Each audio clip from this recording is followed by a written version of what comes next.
तो आज हम बात करेंगे कि कर्क राशि वालों के लिए साल 2025 कैसा रहेगा। जो कर्क राशि है इसका नाम कैंसर है, पता ही है ना आपको। तो डायरेक्शन कर्क राशि की है नॉर्थ, एलिमेंट है इसका वाटर, फ्रूटफुल राशि है, सात्विक है।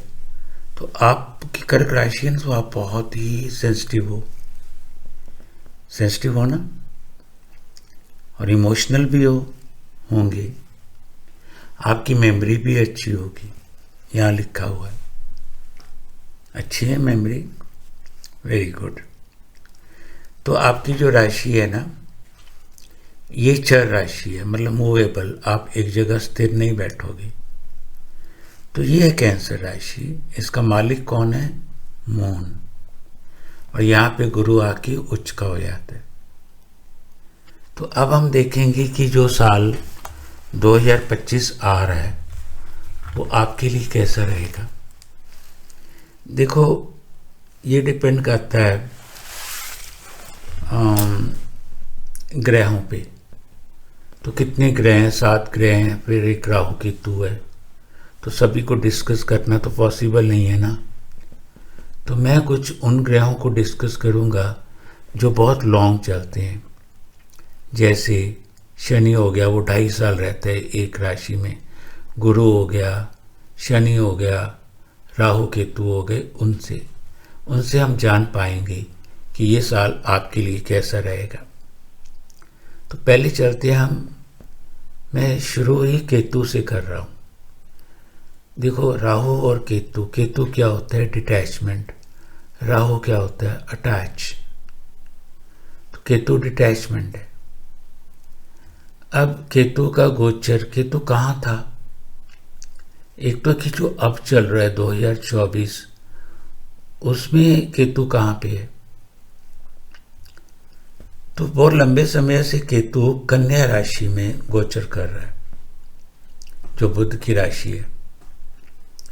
और अब 18 मई को वो शाम को 17:08 पे ये जो सूर्य की राशि है ना, सिंह राशि, उसमें एंटर करने जा रहा है। तो स्थितियां बदलेंगी कब आपकी लाइफ की? 18 मई से। मतलब 18 मई से पहले केतु डिफरेंट राशि में है, ठीक है। कन्या राशि में, बुध की 6वीं राशि में। अब कहाँ जा रहा है वो? सिंह राशि में। तो बदलाव आएगा 18 मई को। ध्यान दीजिएगा, मेरी बात याद रखना तब कि मैंने बोला था ना, ठीक है। अब कि ये जो सिंह राशि है आपकी, आप कर्क राशि वाले हो ना, तो आपकी सिंह राशि किस जगह पे है? दूसरे हाउस में। आपको पता है दूसरा हाउस किसका होता है? नहीं, मैं बता देता हूँ। दूसरा हाउस होता है आपकी कोर फैमिली का, धन का, आपकी वाणी का, इसका। अब जब इसमें आ जाए केतु, तो केतु तो इन सभी से डिटैच करेगा फिर। तो आपको वो ध्यान रखना पड़ेगा। मतलब आपकी बोलबाणी ऐसी हो सकती है कि सामने वाले नाराज हो सकते हैं। आप कुछ कहो कि उसके 2 अर्थ निकलेंगे। तो सामने वाला नेगेटिव को लेके पकड़ लेगा और फिर आपसे नाराज हो जाएगा। फिर आपको उसको मनाना पड़ेगा, पर ये आपका स्वभाव नहीं है, तो मुश्किल आएगी। तो रिलेशंस को मेंटेन करने में मुश्किल आएगी, ये ध्यान देना। कब? 18 मई 2025 के बाद में। और कुछ एक हेल्थ के रिलेटेड भी प्रॉब्लम आ सकती हैं, जैसे मुंह में छाले होना, दांतों में दर्द होना, ऐसी प्रॉब्लम्स भी आ सकती हैं। और कुछ आपकी पार्टनर को भी हेल्थ प्रॉब्लम्स हो सकती हैं, हेल्थ प्रॉब्लम या अदरवाइज, तो वो भी ध्यान रखिएगा। तो केतु का गोचर सेकेंड हाउस में, कोई हम उसे बहुत अच्छा नहीं मानते हैं, पर घबराना थोड़ा होता है। हर एक तरह का टाइम आता है, उसको तो क्रॉस करना ही पड़ता है ना। तो 18 मई के बाद में है, पहले तो जो चल रहा है वैसे ही है, ठीक है। अब मैं आता हूँ राहु के गोचर में। तो 18 मई से राहु का गोचर भी बदल रहा है। ये पता है राहु कहाँ आ रहा है? आपके 8th हाउस में। तो आप कहोगे 8th हाउस क्या है? 8th हाउस बाबा होता है प्रॉब्लम्स का। वहां पे राहु का आना अच्छा भी है और माड़ा भी है। अच्छा किस सेंस से? ये पता नहीं किस न किसी तरीके से अचानक ही बहुत सारा धन दे सकता है। पता ही नहीं लगता कि कहाँ से धन आ गया। पर याद रखना किसी गलत तरीके से नहीं आना चाहिए ना, वो अच्छे तरीके से आए तो गुड है। और ये हाउस ना आपके इन लॉज का भी है। राहु क्या है? सिर है। वो कहते बस कर लो, सोचता है नहीं। आप बिना सोचे समझे इन लॉज में इंटरफियर करोगे तो रिश्ते खराब भी हो सकते हैं, ये ध्यान रखिएगा। और ये हाउस रिसर्च का है, इंजीनियरिंग का है, ऑकल्ट साइंसेस का है, इंश्योरेंस से आने वाले पैसे का भी है। तो राहु पता नहीं कहाँ से पैसा दे, क्योंकि राहु एक इल्यूजन है, धोखा ग्रह है, इसका पता नहीं चलता कुछ भी। और खाने पीने का ध्यान रखिएगा, ये पेट के संबंध में इन्फेक्शन भी दे सकता है, चांसेस होते हैं इन खान पीन के रिलेटेड इन्फेक्शन होने के। कब? अभी नहीं, 18 मई के बाद। अभी तो जो कंडीशन आपकी चल रही है ना, बस वैसी ही है। तो आप ना राहु आपको शेयर मार्केट में इन्वेस्टमेंट करने के लिए आपको फोर्स करेगा, पर ध्यान दीजिएगा कभी भी शॉर्ट टर्म में इन्वेस्ट नहीं करना। जैसे ऑप्शन में, फ्यूचर में नहीं लगाना पैसा, सिर्फ लगाना है लॉन्ग टर्म्स में, इक्विटी में, मतलब कैश में। कैश में कोई रिस्क नहीं होता, तो बिना रिस्क लिए पैसा यदि अर्न कर सकते हो तो करो, नहीं तो राहु यहाँ पे आपको ऐसा कुछ भी करवा सकते। तो ये था राहु। अब हम चलते हैं शनि महाराज।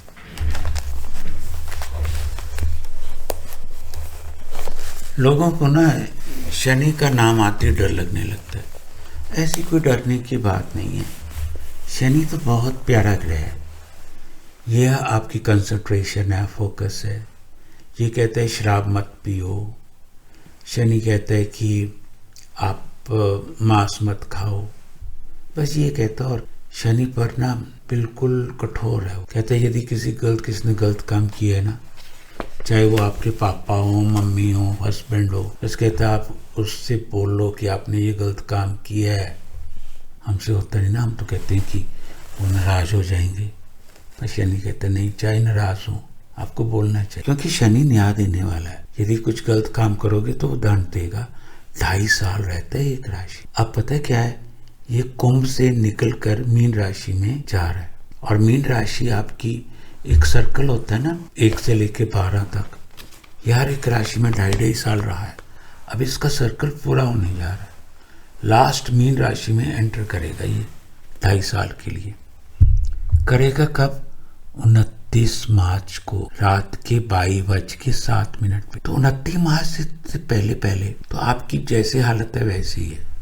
तो बदलाव कब आएगा? 29 मार्च के बाद। तो मकर राशि वाले खुश हो जाओ, जिनकी मकर राशि है उनकी 7.5 खत्म होने जा रही। पर मेष वाले थोड़ा सा ऐसे हो जाएंगे। क्यों? उनकी 7.5 शुरू होने जा रही। एक और बात बताऊं, मीन राशि में एंटर करने से पहले 22 फरवरी को सुबह 11:23 पे शनि अस्त हो जाएंगे। और फिर इसी अवस्था में ये 12वीं राशि में, फिर वो इसी अवस्था में मीन राशि में एंटर कर जाएंगे शनि महाराज, अस्त अवस्था में। आप कहोगे वो जागेंगे कब? वो जागेंगे 31 मार्च को सुबह 12:45 बजे। मतलब यदि आपकी जिंदगी में बदलाव हुआ तो वो 31 मार्च के बाद में होगा। एंटर तो कर जाएंगे 29 मार्च को, पर तो सोए हुए होंगे, जागेंगे कब? 31 मार्च। तो अब हम चलते हैं शनि का गोचर आपके लिए कैसा होगा, कर्क राशि वालों के लिए। तो शनि की 2 राशि होती है ना, एक 10वीं और 11वीं। तो आपकी कुंडली में, चंद्र कुंडली में वो राशि कहाँ पे है? वो है सप्तम और अष्टम भाव, और वर्तमान गोचर में ये अपने 9वें भाव में प्रवेश करेंगे। कब? 29 मार्च को। मतलब 29 मार्च को शनि जी 9वें हाउस में आएंगे, और इनके आने से आपकी कुछ ट्रैवलिंग्स बढ़ सकती है। आप यात्रा कर सकते हो बिजनेस के लिए, या तीर्थ यात्रा के लिए, या अपनी फैमिली के साथ लॉन्ग ड्राइव पे जा सकते हो। अपने पार्टनर के साथ आपको समय बिताने का टाइम मिल सकता है 31 मार्च के बाद में, और धन प्राप्ति भी होगी, आप खुश हो जाओ। ठीक है, तो काफी देर से लटका हुआ धन भी आपको मिल सकता है। पर जुलाई से नवंबर के बीच आपको ना केयरफुल रहना पड़ेगा, क्योंकि हेल्थ के संबंधित कुछ प्रॉब्लम्स आपको आ सकती हैं, और उसके बाद में समय जो टाइम है आपके अकॉर्डिंग हो जाएगा। तो यहाँ बैठे हुए शनि देव, शनि की दृष्टि भी होती है ना 3, 7, 10, तो वो कहाँ कहाँ देखेंगे? तो अष्टम में बैठ के शनि देव एकादश भाव को देखेंगे, 11वें भाव को। ठीक है, फिर देखेंगे वो 3रे हाउस को, फिर देखेंगे वो 6वें हाउस, जिससे आपके एनिमीज जरूर गिरेंगे, आप जीतोगे, और आमदनी तो आपकी बढ़ेगी। तो मैं कह रहा हूँ ध्यान रखिएगा, जब आमदनी बढ़ी तो आप बताइएगा। आपकी विशेष भी पूरी होंगी, खुश हो जाओ, और जीवन में एकदम से लाभ भी मिलेगा। देखो, लाभ आपको राहु भी दे रहा है और शनि भी दे रहा है, और शेयर मार्केट में मैंने आप बताया ही है कि संभल के। अब चलते हैं हम आगे गुरु ग्रह पे, मतलब बृहस्पति पे। देखो, यदि एक गुरु आपका अच्छा ना आपकी कुंडली में, समझो कि सारी दुनिया आपके साथ अच्छी है। यदि गुरु ने बाँह पकड़ ली तो आपको कुछ नहीं चाहिए और। पर यदि ये गुरु नाराज हो गया तो आपको कोई नहीं बचा सकता। तो गुरु क्या है? संतान का सुख देता है, ये भवन देता है, धन देता है, समृद्धि देता है, और बहुत ही उत्तम वैवाहिक जीवन भी देता है, जो कि आजकल बहुत कम है। मैरिज में क्या है, मैरिज सक्सेसफुल ही नहीं होती ना, उसीलिए कि गुरु का अच्छा होना जरूरी है। तो गुरु वैसे तो 13 महीने एक राशि में रहता है, पर 2025 को एक बड़ी डिफरेंट बात होने जा रही। ये 3 राशियों में एंटर करेगा। आप कहोगे कैसे? मैं बताऊं। 14 मई तक तो कोई प्रॉब्लम नहीं है, जैसे गुरु की स्थिति है ना वैसी रहेगी। ये वर्ष राशि में, दूसरी राशि में। पर 15 मई को ये सुबह 2:30 में ये मिथुन राशि में चला जाएगा। 15 मई को चला जाएगा, नहीं चले जाएंगे। गुरु जी हैं तो मुझे आदत से बोलना चाहिए। चले जाएंगे, फिर वहीं पे रहेंगे। कब तक? 29 अक्टूबर 2025 तक, दोपहर 12:52 में। फिर पता क्या करेंगे? अब तीसरी राशि से चौथी में चले जाएंगे। कब? 29 अक्टूबर 2025 को ये जाएंगे कर्क राशि में। वहाँ पे ये 11 नवंबर 2025 को वक्री हो जाएंगे, और फिर वक्री होने के बाद 4 दिसंबर 2025 को ये कर्क राशि से मुड़ के वापस फिर मिथुन राशि में चले जाएंगे। वक्री होना मतलब उल्टी चाल हो जाना। कभी कभी ग्रहों का ना ऐसा हो जाता है। तो दूसरे से तीसरे में, तीसरे से चौथे में, चौथे से वापस तीसरे में जा रहे, इतना हेर फेर होगा। गुरु ग्रह करेंगे 2025 में, तो गुरु का इतना इम्पोर्टेंट रोल बन जाएगा। तो गुरु ग्रह जी 2025 को जब मिथुन राशि में प्रवेश कर जाएंगे तो आपकी राशि से क्योंकि आपकी राशि चौथी राशि है, तो गुरु ग्रह मिथुन राशि में होंगे, तो मिथुन राशि कहाँ होगी? 12वें भाव में ना। तो इसका मतलब 12वें भाव में गुरु जी आएंगे। उस भाव में क्या है? उस भाव में है पूजा पाठ, फॉरेन, है ना, इंपोर्ट एक्सपोर्ट, ये सब कुछ। तो आपको इच्छा होगी कि आप धर्म के कार्य में खर्च करो, आपको मोक्ष की प्राप्ति हो, ऐसे ऐसे विचार बनेंगे। फॉरेन का ट्रिप लग सकता है, लंबी यात्रा हो सकती है, तो ये सब कुछ आप करो। और बृहस्पति महाराज की दृष्टि कहाँ जाएगी? फिर उनकी दृष्टि जाएगी, मैं अभी बताता हूँ, चौथे भाव में, 6वें में और अष्टम भाव में, क्योंकि उनकी 3 दृष्टि होती है ना, 5, 7, 9। 5वीं दृष्टि, 7वीं दृष्टि और 9वीं दृष्टि। चौथे भाव में यदि ये देखते हैं तो बहुत ही अच्छा होता है। चौथा घर सुख का घर है। सुख के घर में गुरु जी देखें तो इससे और आपको क्या चाहिए? तो पारिवारिक सुखों में बाधा होगा, तो घरेलू मामले जो हैं आपके वो अच्छे हो जाएंगे, सुखद हो जाएंगे। अब देखो, इसके बाद अक्टूबर में जब गुरु महाराज आपकी चौथी राशि कर्क राशि में एंटर करेंगे, तो फिर तो बात ही क्या है, सोने पे सुहागा, क्योंकि आपकी राशि में ही आने जा रहे हैं। वहां से आके इनका हाउसेस दृष्टिकांड डालेंगे, 5वें हाउस को, 9वें हाउस को, 7वें हाउस को। 5वें हाउस में आपके बच्चे हैं, तो बच्चों को शिक्षा में बेटर बनेंगे।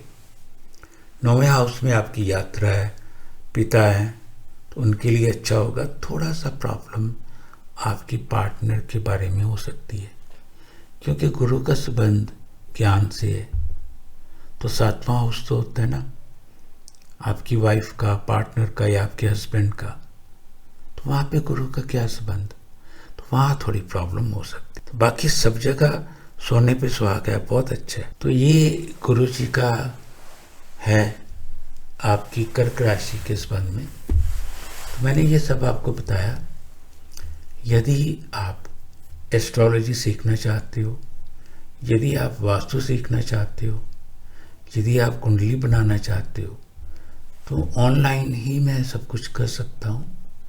बस आपका इंटरेस्ट होना चाहिए, कोई इतनी बात नहीं है। एस्ट्रोलॉजी सीखना भी अच्छी बात है, कुछ अलग से करना चाहिए ना कुछ।